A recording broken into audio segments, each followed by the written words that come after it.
नमस्कार, आप देख रहे हैं आज तक। मैं हूं आपके साथ रोहित सरदाना। 3 बजे के बुलेटिन में सबसे पहले आपको लेकर चलते हैं लेह, जहां थल सेना और वायुसेना ने युद्ध अभ्यास किया। इसका मकसद न सिर्फ आपसी तालमेल बढ़ाना है, बल्कि चीन को एक बड़ा संदेश देना भी है।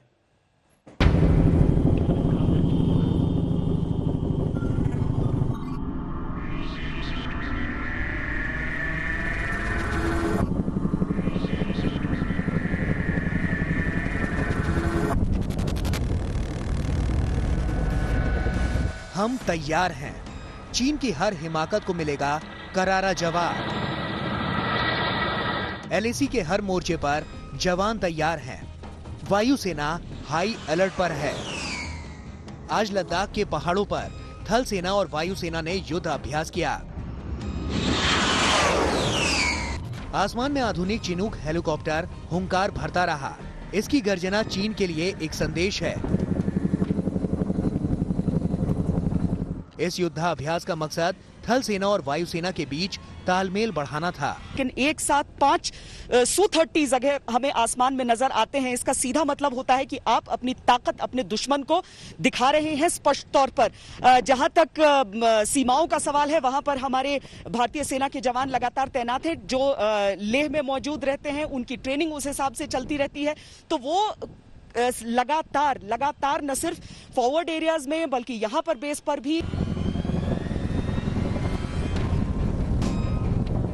इस समय लद्दाख क्षेत्र में भारतीय सेना और वायुसेना का एक बड़ा युद्ध अभ्यास 11,500 फीट की ऊंचाई से 16,500 फीट की ऊंचाई तक चल रहा है। इसमें भारतीय वायुसेना के सुखोई 30 MKI अत्याधुनिक लड़ाकू विमान हिस्सा ले रहे हैं। साथ ही साथ इसमें सेना की रसद सामग्री और सिपाहियों को तेजी से एक जगह से दूसरी जगह ले जाने के लिए C-130J हर्क्यूलिस और अलग अलग मालवाहक विमान भी हिस्सा ले रहे हैं। चिनूक हेलीकॉप्टर, मी-17 हेलीकॉप्टर, वो सब इसका हिस्सा है। लड़ाकू विमान इसलिए ताकि दुश्मन अगर प्रयास भी करे तो वो हमारे सिपाहियों तक न पहुंच पाए। इसीलिए जो सुखोई 30 है एयर डोमिनेंस फाइटर्स, वो एक सुरक्षा का पूरा घेरा आकाश में बनाए हुए हैं। चीन की चालबाजी को अब हल्के में नहीं लिया जा रहा। सैटेलाइट तस्वीरों से चीन की पोल खुल गई। अब ड्रैगन की हर दगाबाजी से निपटने की तैयारी की जा रही है।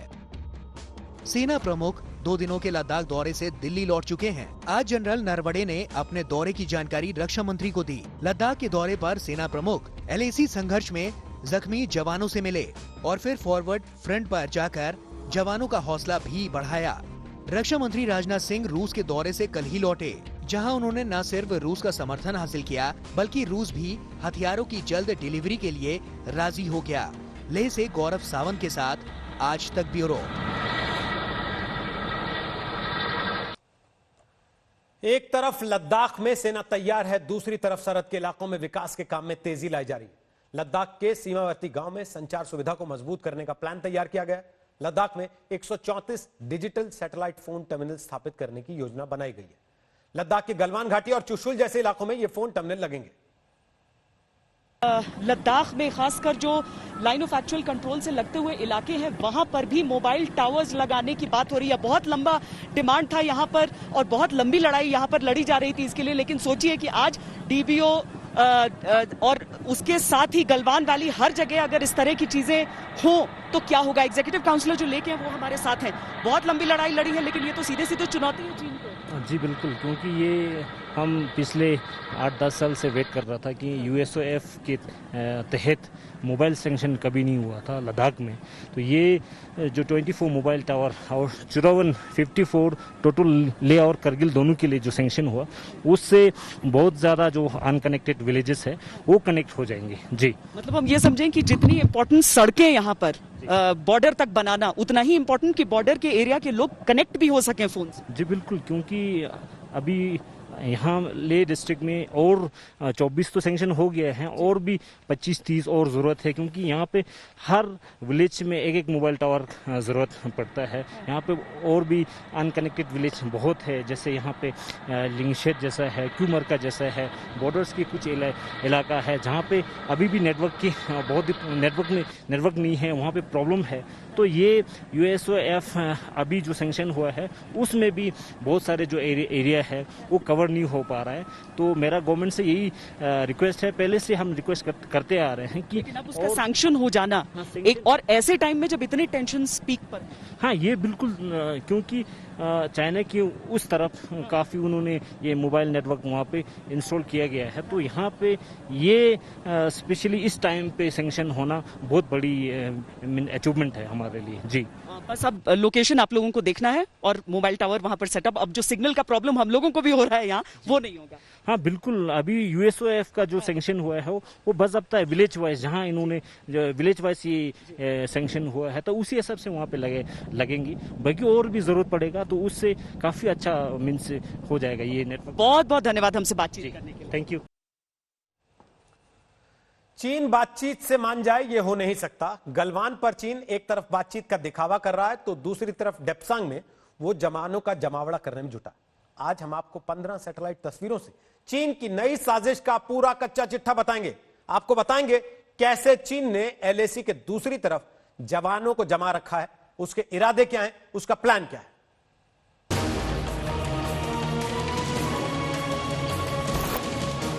तस्वीर नंबर 1, तस्वीर नंबर 2, तस्वीर नंबर 3, तस्वीर नंबर 4, तस्वीर नंबर 5। सिर्फ 5 नहीं, पूरी की पूरी 15 तस्वीरें।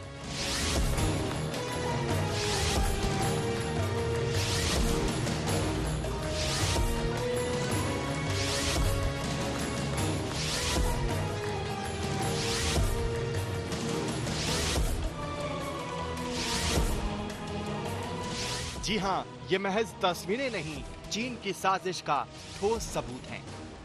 चीन को गलवान में मुंह की खानी पड़ी तो उसने साजिश का नया मोर्चा खोला है। गलवान में हमारे जांबाज जवानों ने ईंट का जवाब पत्थर से दिया तो उसने डेप्सांग में सेना का जमावड़ा शुरू कर दिया है। इस बार उसके इरादे पहले से भी ज्यादा खतरनाक हैं क्योंकि उसकी नजर दौलत बे गोल्डी पर है। मैक्सा टेक्नोलॉजी से आज तक को मिली सैटेलाइट तस्वीरें डेप्सांग में चीन की नई साजिश को बेपर्दा कर देती है। आज हम आपको एक एक तस्वीरें दिखाएंगे और समझाएंगे चीन का नया षड्यंत्र। चीन की नई साजिश को समझने के लिए सबसे पहले आपको डेप्सांग ले चलते हैं। LAC से सटा डेप्सांग भारत के लिहाज से बेहद अहम लोकेशन है। कैसे वो भी बताएंगे, लेकिन पहले इस तस्वीर को देखिए। डेप्सांग के 2 पोस्ट पर चीन की सेना पूरी तरह मुस्तैद हो गई है। इनमें एक पोस्ट है तियानवेंडियन पोस्ट। इस पोस्ट पर चीन की सेना डेरा जमा रखी है। इस तस्वीर को देखिए, साफ साफ इमारत खड़ी दिख रही है। ये 2 मंजिला इमारत है जिसमें चीनी सेना का एडमिनिस्ट्रेटिव ब्लॉक है, सोलर पैनल है, पानी की पाइपलाइन है। तस्वीरों में ठोस निर्माण भी दिख रहा है जो कि हेलीपैड हो सकता है। अगर आप इन तस्वीरों को और जूम कर प्रोजेक्ट करें तो आप समझ पाएंगे कि ये इमारत कितनी बड़ी और अहम है। सैटेलाइट से मिली तस्वीरों के मुताबिक इस क्षेत्र में चीन की ये सबसे बड़ी पोस्ट में से एक है। यहाँ पर कम से कम 3 इमारतें हैं। इतनी बड़ी इमारतें कि इसमें चीन की सेना की बटालियन की अलग अलग टुकड़ियों को तैनात किया जा सकता है। इसके अलावा यहाँ पर एक हेलीपैड भी है, रेडार्स भी हैं जो भारत पर नजर रख सकते हैं। बख्तरबंद गाड़ियों के आने जाने के लिए रास्ता भी है और एक हेलीपैड भी बना हुआ है। सैनिकों के लिए यहाँ पर बास्केटबॉल कोर्ट भी है और ये दिखाता है कि ये चीन की सेना के रहने के लिए एक परमानेंट बेस है। तस्वीरों में सीमेंट के बंकर भी दिख रहे हैं जिसका कम्युनिकेशन में इस्तेमाल होने का अनुमान है। लेकिन सबसे खतरनाक है रेडॉम रडार की मौजूदगी, जहां से चीन सीधे दौलत बे गोल्डी और सियाचिन ग्लेशियर पर नजर रख सकता है। दरअसल चीन को सबसे बड़ा खतरा भारत के दौलत बेग ओल्डी में एडवांस लैंडिंग ग्राउंड से है। यह एडवांस लैंडिंग ग्राउंड 16,000 फीट से ज्यादा ऊंचाई पर है और तेजी से भारत रसद, सामग्री, सिपाही यहां तैनात कर सकता है। और चीन को खतरा यह है कि इससे उसके हाईवे को खतरा हो सकता है। लेकिन चीन का जमावड़ा देखते हुए भारत ने इस क्षेत्र में पहले ही बड़ी संख्या में सैनिकों को और हथियारों को तैनात कर दिया है और चीन का प्लान फेल होना लगभग तय है। अब आपको एक और पोस्ट की तस्वीरें दिखाते हैं। ये फॉरवर्ड पोस्ट 5390 की तस्वीरें हैं। यहाँ भी इमारतें खड़ी हैं जिसकी छत लाल रंग की है, जो कि चीनी सेना का रंग है। सोलर पैनल, स्टोर रूम, तमाम निर्माण यहाँ भी मौजूद है।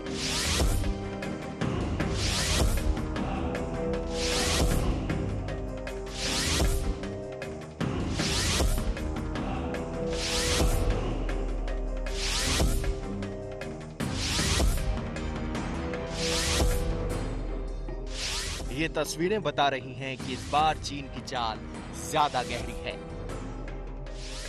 रिटायर्ड कर्नल विनायक भट्ट, कोलकाता, आज तक। सवाल है कि चीन डेप्सांग में इतनी तेजी से जवानों को जुटाने में क्यों लगा।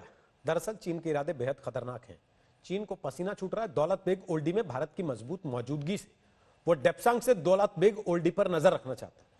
उसकी नजर सियाचिन पर भी है और काराकोरम पर भी, जो कि उसके चीन पाकिस्तान इकोनॉमिक कॉरिडोर के लिए अहम है।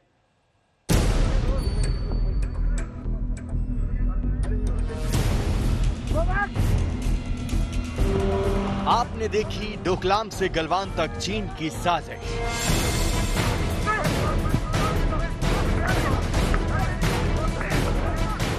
आपने देखी डेप्सांग में चीन की नई खतरनाक चाल।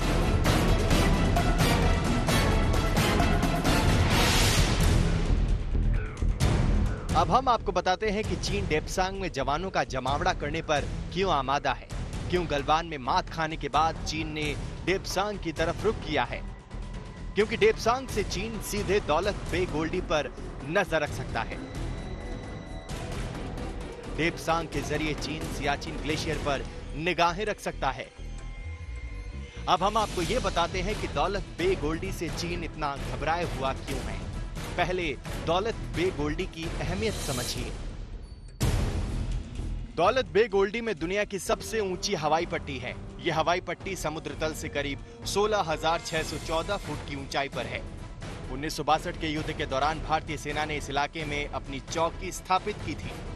साथ ही भारत ने यहां हवाई पट्टी भी विकसित की और जहाज भी उतारे।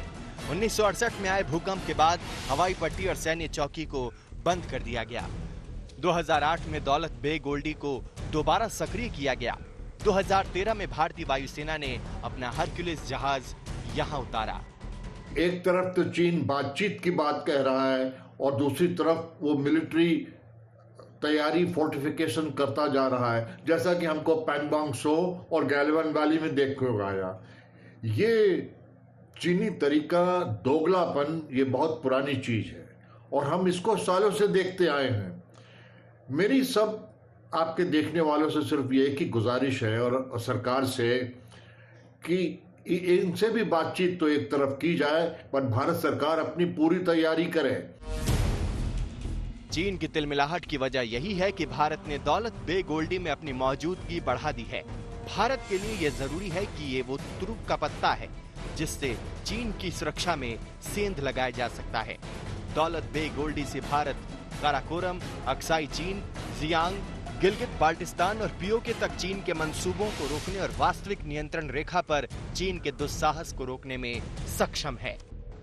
ये एक बहुत ही डेंजरस वक्त है भारत के लिए और ये एक टाइम है जहाँ पे हमको पॉलिटिक्स और ये सब भूल जाना चाहिए और हमारे को पहले तो अकाउंटेबिलिटी के बारे में सोचना चाहिए कि कौन कौन अकाउंटेबल है, और दूसरा चीज़ हमारे को फुल मोबिलाइजेशन अक्रॉस 3,500 किलोमीटर की जो लाइन ऑफ कंट्रोल है, हमें फुल मोबिलाइजेशन की तैयारी करनी होगी।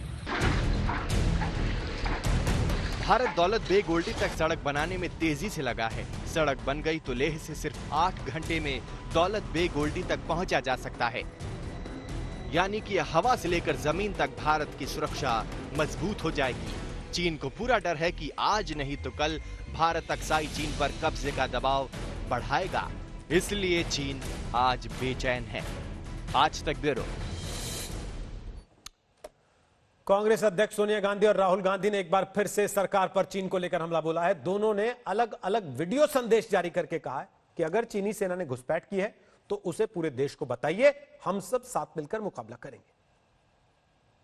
प्रधानमंत्री कहते हैं कि हमारी सीमा में कोई घुसपैठ नहीं हुई, पर दूसरी ओर रक्षा मंत्री तथा विदेश मंत्रालय बड़ी संख्या में चीनी सैनिकों की मौजूदगी एवं अनेकों बार चीनी घुसपैठ की चर्चा करते हैं।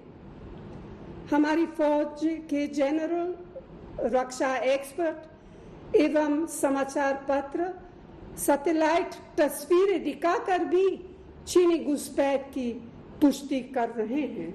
आज जब हम शहीदों को नमन कर रहे हैं तो देश जानना चाहता है कि अगर चीन ने लद्दाख में हमारी सरजमी पर कब्जा नहीं किया जैसा प्रधानमंत्री कहते हैं, तो फिर हमारे 20 सैनिकों की शहादत क्यों और कैसे हुई? चीन की सेनाओं द्वारा घुसपैठी करके लद्दाख इलाके में कब्जा की गई हमारी सरजमी को मोदी सरकार कब और कैसे वापस लेगी? क्या चीन द्वारा गलवान घाटी व पंगोंग त्सो इलाके में नए निर्माण और नए बंकर बना हमारी भूभागीय अखंडता का उल्लंघन किया जा रहा है? क्या प्रधानमंत्री इस स्थिति पर देश को विश्वास मिलेंगे? पूरा देश मिलकर एक साथ, एक होकर सेना के साथ और सरकार के साथ खड़ा है। मगर एक बहुत ज़रूरी सवाल उठा है। कुछ दिन पहले हमारे प्रधानमंत्री जी ने कहा था कि हिंदुस्तान की 1 इंच ज़मीन किसी ने नहीं ली, कोई हिंदुस्तान के अंदर नहीं आया। मगर सुनने को मिल रहा है, लोग कह रहे हैं, सैटेलाइट फोटोग्राफ्स में दिखाई दे रहा है, लद्दाख की जनता कह रही है, आर्मी के रिटायर्ड जनरल्स कह रहे हैं कि चाइना ने हमारी ज़मीन छीनी है। एक जगह नहीं बल्कि 3 जगह चाइना ने हमारी ज़मीन छीनी है। प्रधानमंत्री जी, आपको सच बोलना ही पड़ेगा, देश को बताना पड़ेगा, घबराने की कोई ज़रूरत नहीं। अगर आप कहेंगे कि ज़मीन नहीं गई और सचमुच में ज़मीन गई है तो चाइना का फ़ायदा होगा। हमें मिलकर इनसे लड़ना है और इनको उठा के वापस फेंकना है, निकालना है। तो आपको सच बोलना पड़ेगा, बिना घबराए, बिना डरे आप बोलिए कि हाँ, चाइना ने ज़मीन ली है और हम कार्रवाई करने जा रहे हैं, पूरा देश आपके साथ खड़ा है। और आखिरी सवाल, हमारे जो वीर शहीद हैं उनको बिना हथियार किसने भेजा और क्यों भेजा?